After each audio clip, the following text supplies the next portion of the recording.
Muy buenos días, hermanos en Cristo y María, una mañana más aquí para compartir la palabra dulce de Dios. Hoy es martes 12 de enero de 2021.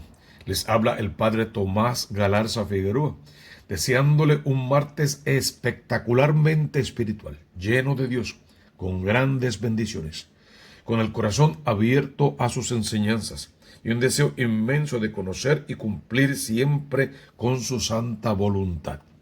Reza para que el Señor escuche tu plegaria de hoy, bendiga tu hogar, santifique tu matrimonio, se haga cargo de tus hijos, los tome de la mano, los conduzca por el camino del bien y los proteja de toda acechanza del demonio, del mundo y de la carne.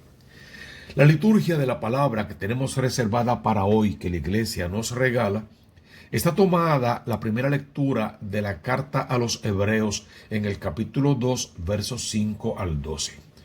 Todos ustedes saben que las lecturas que leemos hoy aquí se leen en el mundo entero, que son las mismas lecturas, que la iglesia las escoge para que la iglesia misma, en su particularidad, predique la misma palabra de Dios a todas las naciones, y por lo tanto no son lecturas que el predicador elige a su capricho o a su antojo o a su gusto o preferencia, sino lo que la iglesia va enseñando por todas partes del mundo.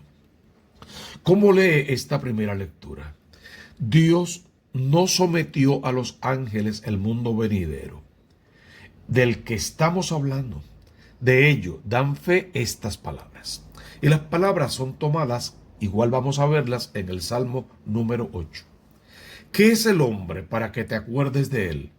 ¿O el ser humano para que mires por él? Continúa la palabra diciendo: lo hiciste poco inferior a los ángeles, lo coronaste de gloria y dignidad. Todo lo sometiste bajo sus pies. En efecto, al someterle todo, nada deja fuera de su dominio. Pero ahora no vemos todavía que le esté sometido todo. Son palabras muy importantes que tenemos que ir analizando con mucha calma, porque en fin de cuentas, mira bien lo que está diciendo. Al que Dios había hecho un poco inferior a los ángeles. O sea, dice el autor de esta carta que está hablando de Jesús. Jesús, quien en la eternidad es Dios, quien en el tiempo se hace hombre y nace después de Juan el Bautista. Dios, su Padre, habiéndolo hecho poquito inferior a los ángeles en cuanto lo hizo hombre, pero también lo vemos ahora coronado de gloria, honor por su pasión y su muerte. O sea que el sufrimiento, el dolor, la pasión, la muerte, la corona de espina, los clavos en los pies y en las manos, los flagelazos en la espalda, la saliva, las veces que lo escupieron, los insultos, el maltrato, la ignominia que sufrió, todo eso Él lo usó para la gloria de Dios. Espérate. El católico práctico no busca el sufrimiento por el sufrimiento, ni creemos en eso. Y no hay placer en sufrir por sufrir. Eso es una aberración. El católico práctico cree, enseña y vive que si el sufrimiento toca a la puerta de nuestra vida y entra en nuestra historia, el católico práctico lo asume con respeto, lo asume con dignidad, lo vive con valor, lo sufre completamente y lo ofrece por sus pecados y por los pecados de la humanidad. Entonces no es el dolor por el dolor, no es la búsqueda del sufrimiento, no es el placer en la desgracia ni nada parecido. Es el saber utilizar todos los momentos de mi vida, los de gloria y los de dolor, los de abundancia y los de escasez, los de éxito y los de fracaso, todos los momentos de mi vida, incluido el dolor y el sufrimiento, para poder salvar mi alma y salvar otras almas también, para poder conocer y cumplir siempre con la voluntad de Dios, y para saber que a pesar de la miseria, el sufrimiento y el dolor, la promesa de Dios se ha de cumplir sobre mí, sobre ti. Él estará contigo, conmigo todos los días, y hasta el fin del mundo Él saldrá fiador por nosotros y Él nos va a cumplir todas las promesas que nos hizo. óyelo bien, al que Dios había hecho un poco inferior a los ángeles, a Jesús, lo vemos ahora coronado de gloria y honor por su pasión y muerte.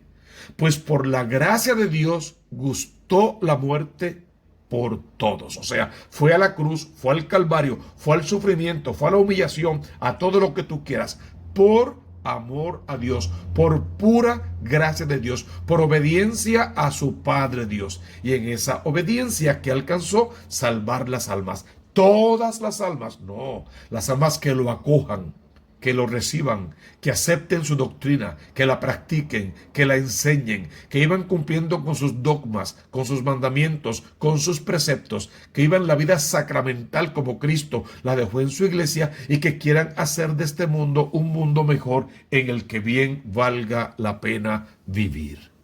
Convenía que aquel, dice la palabra, para quien y por quien existe todo, llevara muchos hijos a la gloria, perfeccionando mediante el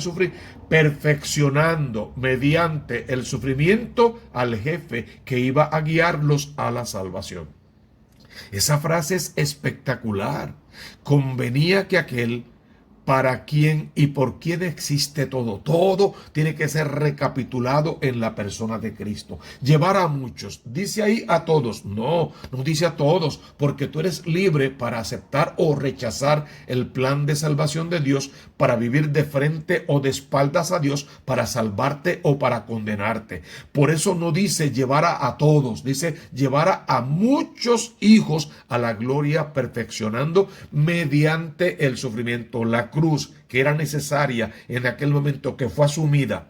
¿Necesaria por qué? Porque el pueblo, en lugar de aceptar a Cristo como Salvador y en serio y de verdad y con el alma coronarlo como rey y llevarlo al trono, decidieron coronarlo con espinas y llevarlo al patíbulo de la cruz. Entonces simplemente la cruz viene a ser la voluntad de los hombres rebeldes o contrarios a Dios, que quisieron hacer de su vida propios dioses falsos, abandonando al único y verdadero Dios y sometiéndolo a una muerte ignominiosa. Y lo que Dios hace es ocuparse del hombre, aprovechando ese momento de dolor y de sufrimiento y convirtiéndolo luego en un momento de gloria, de victoria, de resurrección, de ascensión a los cielos y de estar sentado a la derecha del Padre, desde donde enviará al Espíritu Santo de Dios con sus 7 dones para fundar la iglesia y para que el hombre pueda vivir en esa vida sacramental, cumpliendo con todos los mandamientos de la ley de Dios y otra vez trabajando por su salvación y por la salvación de todos los demás. Termina esta primera lectura de esta manera: el santificador y los santificados, o sea, Cristo y todos los que lo acepten como su Salvador, proceden todos del mismo, del Padre de la gloria. Por eso no se avergüenza de llamarnos hermanos, pues dice: anunciaré tu nombre a mis hermanos, en medio de la asamblea te alabaré. Somos hijos por adopción, por ende hermanos de Cristo y llamados a participar de esa alabanza perenne en la gloria de los cielos, en la Pascua eterna, en la cena del Cordero para toda la eternidad. Otra vez repite el Salmo número 8.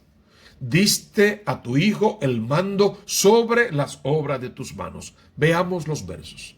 Señor, dueño nuestro, qué admirable es tu nombre en toda la tierra. ¿Qué es el hombre para que te acuerdes de él? El ser humano para darle poder. Lo hiciste poco inferior a los ángeles, lo coronaste de gloria y dignidad, le diste el mando sobre las obras de tus manos, todo lo sometiste bajo sus pies, rebaños de ovejas y toros, y hasta las bestias del campo, las aves del cielo, los peces del mar que trazan sendas por el mar. Oh Señor, dueño nuestro, qué admirable es tu nombre en toda la tierra. Fíjense lo hermoso, lo espectacular, lo grandioso del evangelio que tenemos hoy a nuestra consideración, tomado según San Marcos en el capítulo 1, versos 21 al 28, o sea, secuela de lo que ya comenzamos a leer. Cuando leamos estos pasajes evangélicos, no olvides que estamos al inicio del ministerio público de Jesús, que cuando se enteró de que tomaron a Juan preso, él se fue a Cafarnaúm, por allá por el lugar de Tiro y Sidón, a la Galilea de los Gentiles, y allí comenzó su predicación y a ejercer sus primeros milagros. En la ciudad de Cafarnaúm, dice el texto, el sábado entra Jesús en la sinagoga a enseñar. Fíjense que Jesús en realidad no era rabino, tal como se entendía en aquel momento. Sin embargo, iba frecuentemente a la sinagoga, sobre todo en sábado, y tenía varios ministerios. En alguna ocasión lo vimos leyendo, en otra ocasión hoy lo vemos enseñando, predicando con poder, lo hemos visto sanando enfermos, un montón de ministerios hacía dentro de la sinagoga. O sea, que sí, que tenía un papel importante dentro de la sinagoga. Y cuando él enseñaba, estaban asombrados de su enseñanza, porque les enseñaba con autoridad y no como los escribas. Los grandes maestros de la ley, ¿cómo enseñaban? Repetían de memoria todos los textos bíblicos que conocían, todas las enseñanzas de sus maestros, tal cual sus maestros las enseñaban, y no salían de ese libreto prefabricado que lo conocían de memoria, pero no aportaban ni añadían nada más. Era más grande su poderío como maestro y como rabí, mientras más repitiera textos y mientras más repitiera lo que sus maestros le habían enseñado ya. Jesús llega y rompe con ese esquema completamente. Jesús viene con una enseñanza diferente, nueva, total, absoluta, que es repetir con su corazón lo que ha aprendido de su Padre Dios. Poner como enseñanza la obra del Dios uno y trino. Enseñar con acciones, con un testimonio de vida real, y enseñar con la capacidad que le da el ser hijo de Dios y Dios mismo, y el llevar en breve sobre sus hombros todo el peso de todos los pecados de la humanidad. Había precisamente en su sinagoga un hombre que tenía un espíritu inmundo y se puso a gritar. Fíjate en este punto, porque tenemos que aclarar esto bien. No basta con llamar Señor, Señor. No todo el que me llama Señor, Señor entrará en la casa de mi Padre, sino el que conoce y cumple la voluntad de mi Padre. Míralo aquí. Un espíritu inmundo se puso a gritar. ¿Qué tienes que ver con nosotros, Jesús de Nazaret? Bueno, mejor dicho, ¿qué tenemos que ver contigo, Jesús Nazareno? ¿Has venido a acabar con nosotros? Sé quién eres, el Santo de Dios. Ya dijimos que Jesús enseñaba con autoridad y no como los fariseos. Ahora decimos que no basta con saber que Jesús es el Señor. No basta con confesarlo con nuestros labios, sino ponemos como obra del corazón cuáles sean sus enseñanzas con autoridad, lo que Él nos ha enseñado a través de la iglesia que Él mismo vino a enseñarnos.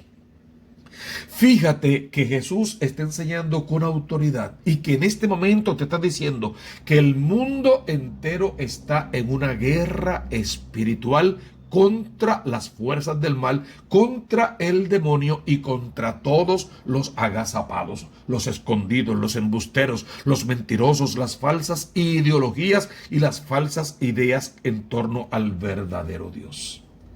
Fíjate que lo que está diciendo aquí realmente es aquello que ya vimos en el libro del Génesis, si quieres en el capítulo 3.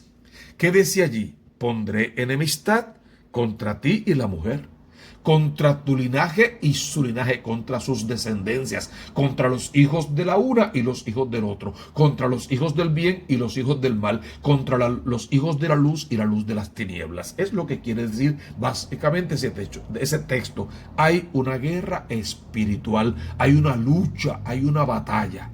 El demonio existe, no ganamos nada con negarlo, al contrario, negando la existencia del demonio, automáticamente nos apartamos de Dios porque no lo necesitamos.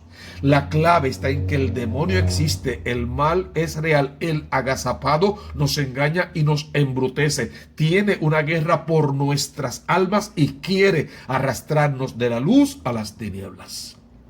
Por eso los demonios que lo conocen, que saben quién es, que lo confiesan, no es suficiente, no es bastante. Porque aún sabiéndolo, conociéndolo y confesándolo con sus labios, no se convirtieron.